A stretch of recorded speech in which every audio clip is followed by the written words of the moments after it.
వేసే విత్తనాన్ని బట్టే మొక్క వస్తుంది. అలాగే పిల్లలకు చిన్నప్పటి నుంచి తల్లిదండ్రులు, ఉపాధ్యాయులు నేర్పించే విషయాలే భవిష్యత్తులో వారిని ఉన్నతులుగా తీర్చిదిద్దుతాయి. చెప్పే విషయాలు బాధ్యతగా కాకుండా దినచర్యలా పాటించేలా పిల్లల్ని ప్రోత్సహిస్తే ఆ ఫలితాలు వారికి ఎంతో ఆనందాన్నిస్తాయి. ఇలాంటి సంతోషంలో మునిగి తేలుతున్నారు విజయవాడలో ఓ డిగ్రీ కళాశాల విద్యార్థులు. తల్లిదండ్రులు రోజు ఇచ్చే పాకెట్ మనీని విద్యార్థులు బేకరీలు, సినిమాలు, బహుమతులకే వెచ్చిస్తారు. ఇందుకు భిన్నంగా విజయవాడ నలంద కళాశాల విద్యార్థులు చిల్లర ఖర్చుల కోసం పంపిన సొమ్మును కొంత చదువుకు ఉపయోగించి మిగిలిన డబ్బుతో అనాథలు, వృద్ధులకు సాయం చేస్తున్నారు. కళాశాల యాజమాన్యం ఏర్పాటు చేసిన హెల్పింగ్ హ్యాండ్స్ క్లబ్ ద్వారా సేవా కార్యక్రమాలు కొనసాగిస్తున్నారు. కొత్త సంవత్సరం, స్నేహితుల దినోత్సవం, తల్లిదండ్రుల, ఉపాధ్యాయుల దినోత్సవం వేడుకల్లో అనవసర ఖర్చులు పెట్టకుండా ఆ మొత్తాన్ని అనాథలకు, వృద్ధులకు ఉపయోగిస్తున్నారు.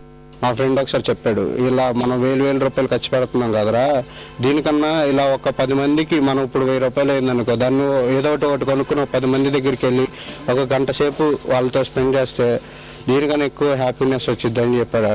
ఇలా చేయడం వల్ల మాకు చాలా హ్యాపీగా ఉంది. ఎందుకంటే వీళ్ళకి పేరెంట్స్ లేని లోటు తెలియకుండా మేమంటూ ఉన్నాం హెల్ప్ చేయడానికి అని చెప్పి తెలియచేయడానికి ఇట్లా చేస్తున్నాము.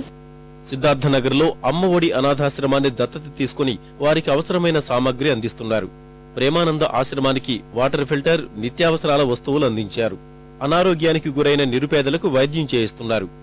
రేపు చదువులు అయిపోయిన తర్వాత వీళ్ళు ఫ్యూచర్లో సొసైటీలోకి వెళ్ళిన తర్వాత ఎదుటి వాళ్ళకి సాయం చేద్దామని ఆ ఫీలింగ్ని మనం డెవలప్ చేయాలనే కాన్సెప్ట్తో మా ప్రిన్సిపాల్ గారు కోఆపరేషన్తో ఈ క్లబ్ని ఎస్టాబ్లిష్ చేయడం జరిగింది.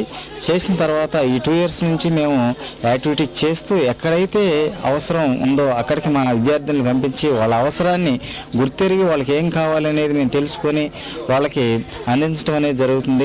కళాశాలలో మొదలైన సేవా కార్యక్రమాలు జీవితాంతం కొనసాగిస్తామని, మరికొంతమందికి ఆపన్నహస్తం అందిస్తామని ఆనందంగా చెబుతున్నారు ఈ సరస్వతి పుత్రులు.